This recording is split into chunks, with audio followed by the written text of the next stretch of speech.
If I paint the picture as to, how tough a task a treasurer has, even you will feel scared. You've been doing it every day, but the task is really tough. And you are expected to manage a whole lot of things, and you probably don't even think of them together in one bucket because you do it so instinctively, you do it so naturally. But for a layman, if one was to count the diverse areas that you get involved in, which he's covered in a sense, Muzammil has covered in a sense by saying that there are different needs, different systems which are required, there is no integrated system which is available. One of the key things which he has left in a sense unsaid is that your system that you want to develop should be contextual. It should be contextual to what you need.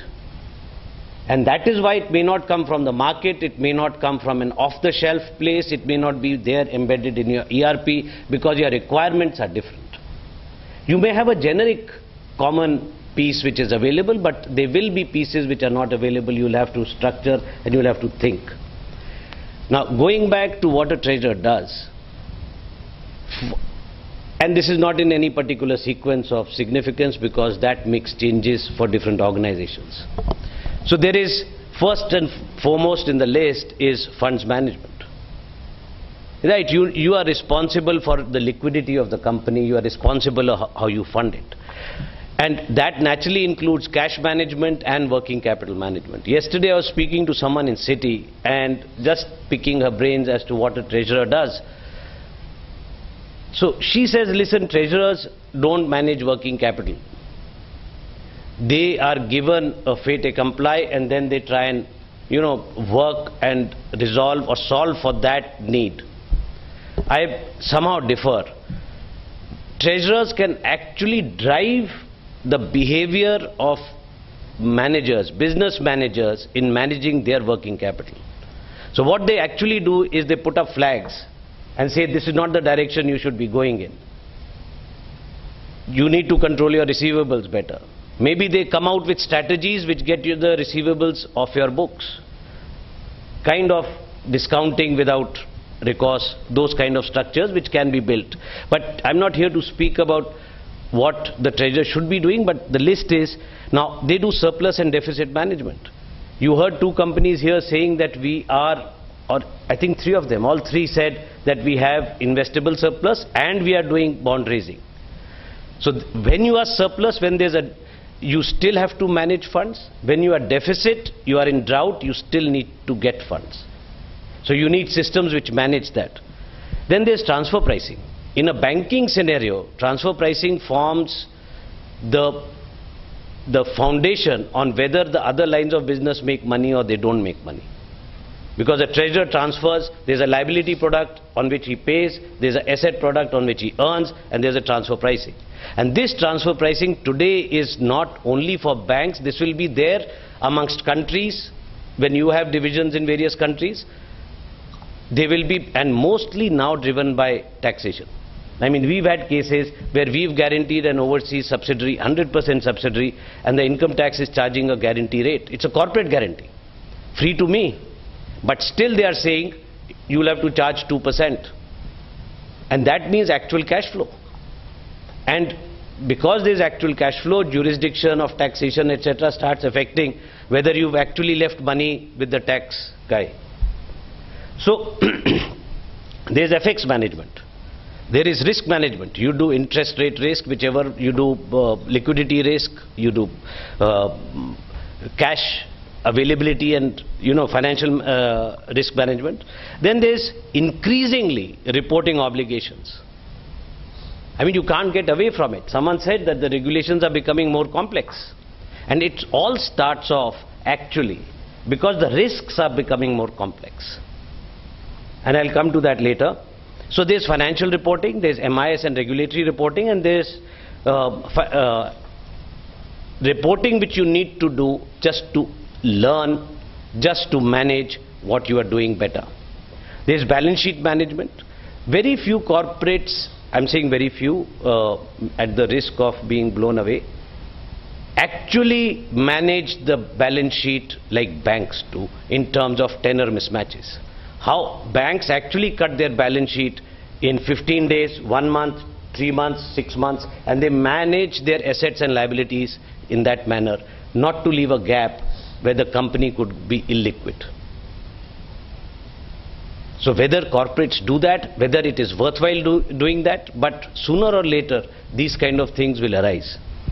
Then there's I mentioned asset liability management, ALM piece, that you don't do too much of teaming and leading between funding long-term assets from short-term liabilities, right? So you could expose yourself. Now, if you see all these things which a treasurer does, in addition to managing rating agencies, distribution of risk, insurance, actually for each of these pieces, this list in this thing with subheadings goes to J, whatever J is.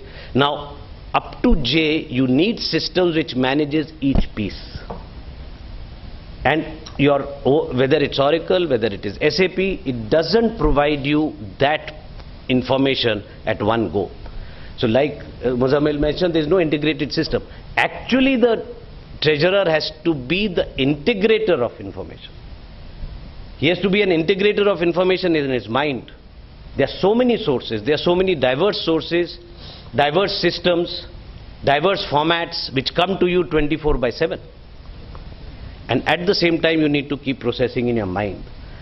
So my submission, hypothesis here is, given this humongous amount of work that you do, and an environment which I am going to now describe, both these put together, treasurer has no option but to rely on IT.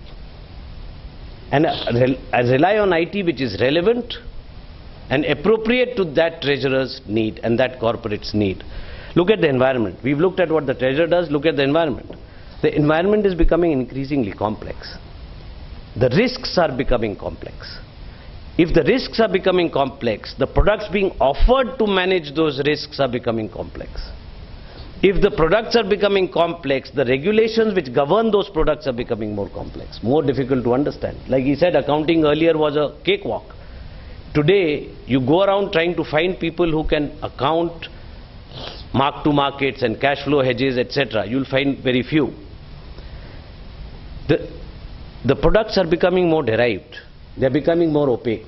You don't know what actually happens and who's taking the cream off and what the actual risks are. And most of the things, they lead to misuse, they lead to misunderstanding, they lead to mis-selling of products. Now, you need to have systems which actually monitor this. Rules and regulations naturally become complex, reporting and supervision becomes tighter, and penalties become more severe.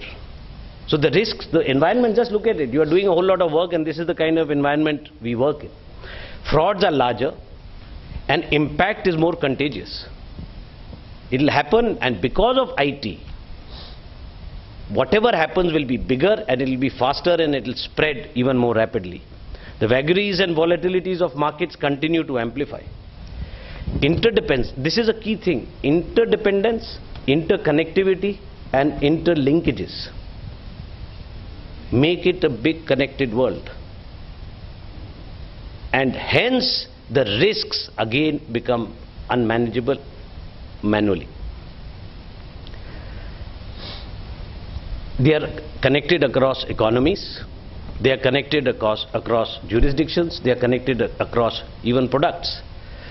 The boundaries between different markets as we knew them earlier are now totally thin, they are porous.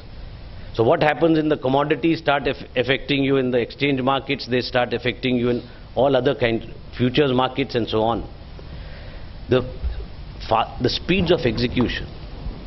In the write-up, they have said automated or programmatic trading taking place, high frequency trading. Now these things naturally put the treasurer at risk if the treasurer is not adequately enabled with IT. Read together, it is actually a recipe for coronary disaster. I personally believe treasurers are actually at high risk in terms of the sheer stress, especially in a complex company working across jurisdictions, multi-currencies and so on. So all this is cumulative, it is cascading, and it has a multiplier effect. So what happens? Given that the resource pool has not grown with the same speed as the challenges, for merely surviving all these devils, the treasurer has no option but to fall back on tools which can enable him to survive. IT offers, I would say, most reliable, economical and consistent solutions. I will not dwell upon the trading room tools. Trading rooms tools are more or less execution tools. So they allow you, and they are at that moment, they give you information which you can absorb, you can analyze, and based on which you can execute. But the treasurer's role is far beyond and far more comprehensive than just being a trader. He's actually grown from being a trader in many cases to being a treasurer. And treasurer naturally throws other responsibilities into his bucket. So just to take tools which enable him to understand trends, arrive at projections and make decisions. So the point is, the treasurer has to have something which collects pan organization, whether it's a pan company view, a pan group view, a pan across countries view. So he has to have something available to him which gives him that information which is timely and can be aggregated. And once it is aggregated, it can be analyzed and acted upon. And if you go back and think, how many of your the tools that you use today, the systems, actually give you all the information in an aggregated form? Suppose I was to ask that, how accurate are your projections of future FX-based sales? How are you going to hedge if you don't know your future receivables in FX and payables in FX? And most of the time, the estimates that you get are not what actually transpires. With the passage of time, what transpires is a lot different. So there are no measurement tools also available. So similarly, managing debt. How much should you borrow? How much should you not borrow? A simple thing. I mean, for banks, many of these things are automatic. They are taken for granted. In corporates, suppose you make a deal, you talk to a banker and say, I want to book forward, I want to purchase $10 million 6 months from now. How does your deal ticket get generated? Who sees it? Where is the review? Who does it get reported to? Now, the moment you include control as one of your responsibilities, that you have to be in a position to eliminate wrong reporting and fraud, this becomes critical. You have to embed something in your system and think of segregation of duties between the back office, the middle office and the front office. Now to banks it comes in their DNA. Control over treasury transactions is also a key part. You can't just let it run away. Simple things like I mentioned, deal tickets. And there could be a whole host. The moment you start applying your mind, you realize that there are avenues where you can actually, again going back to what Muzammil said, it is no longer transactional. It has to be contemporaneous.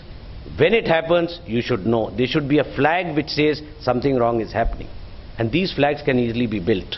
They can be built in your Oracle and ERPs, or they can be built in the system that you do. Presently, we are discussing a system with one of the people, so it will be a bespoke system, which says that we have 14 plants, everybody should be able to give their projections, their requirements, they get aggregated week-wise, month-wise and so on, based on which the treasurer takes a decision what to hedge, what not to hedge, whether we do a net hedging or we do a buy separately and a sell separately. And then finally, suppose he says, I'll be getting $1 million 1 week from now, and he actually gets $800,000 as an example.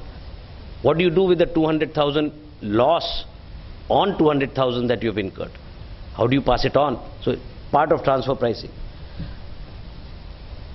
When I was speaking to that Citibank lady, she said that the key things that they are focusing on, Citibank, are harmonized and simplified and uniform forms for clients right across, so that whatever you are transacting, you enter in a uniform way, and it's a total pass-through without, if you've entered it correctly, without intervention at any stage, manual intervention. Then host-to-host communication, that your computers talk to their computers. And the third thing was user authentication. Now actually if you look at it, this is from the Citibank side. But if the corporate via the treasurer is not prepared to use these facilities that they provide, in a way you will be left behind. Someone else will be doing a transaction which is faster because they have a state of readiness for these kind of things. So the thinking of the treasurer to that extent needs to modify, where he thinks IT. He thinks IT solutions. Compliance and regulatory reporting is, I mentioned, is becoming more complex. Treasurers need to identify risks themselves that they can face if they, lately, even in a sense non-treasury thing, some form for foreign remittances has been made applicable to all foreign remittances, and that has to be made, and that has to be filled on the income tax site at the time when the foreign remittance is being done. Earlier the same form was for all taxable remittances, right? So just because they've made it applicable for all remittances, it means the volume has gone up from, in our case, from about 400 instances to about 4,000 instances per year. Now, if you are not IT enabled, you can't change, you can't take this scale of scalability, this difference that has happened 10 times. Overnight, it's applicable from 1st June. So, in a way, whether it's treasurers or somebody else, you have to keep your own systems available to accept ports from others, like adapters, and have systems which accept input from you. So, coming back to his point, you need to be an integrator. Think of a system which actually accepts and gives you processed data on the fly. And only then can you actually manage all these risks in this kind of environment that we live in. One key point, looking back and learning from past success and failures is critical for all of us. In my experience, not many corporates have systems which provide a detailed look at the past. Like he said, no one assesses. What did you do? One great dilemma that I face as a CFO is that we get dinged or we get penalized for doing certain things, but we don't get assessed or penalized for not doing certain things. So if I'm passive, there's no downside. At the same time, if I'm active, there's a downside, because that action that I took can get measured. The action I did not take does not get measured. Example, I do a hedge. Over a period, it's a 1-year hedge. Every quarter it gets assessed for MTM. I'll take losses. If losses occur, I'll take losses. I'll be questioned for those losses. The treasurer will be questioned for those. If I had not taken a hedge, no one goes back and asks that had you taken a hedge, you would have made money if the market moved the positive way, right? So there should be systems with IT, with treasury, which actually analyze your past behavior, and help you learn that I didn't take this hedge, market moved in a particular way, if I had taken, I would have made a gain. And you that time compare it with the logic that you had at that time for not taking the hedge or for taking the hedge. Until you have those systems, you can't actually compare this thing. So what I recommend is people think IT solutions. IT for collection of data, aggregation of data, analytics, IT for decision making, IT for execution, IT for controls, IT for MIS and reporting, IT for accounting, IT for simulation, and IT for security of systems, that who accesses your systems and who can't. I'm a great believer in using IT to the hilt for any and every possible task. But I must caution you that this boon comes with its own dangers. It's not danger-free. Use of IT comes with its associated risks. The poison pill which you must keep aside but you must always keep it in sight that there are dangers which are associated by using too much of IT. Use of IT has to be built with checks, balances and controls. It's a world of VUCA. She is very fond of using this term. It's a world of VUCA which leads to FUD. You know what FUD is? Okay. So it leads to FUD. FUD is fear, uncertainty and dread. And treasurers are in the thick of it and they need to cope with it, hopefully with IT systems. Thank you. Thank you.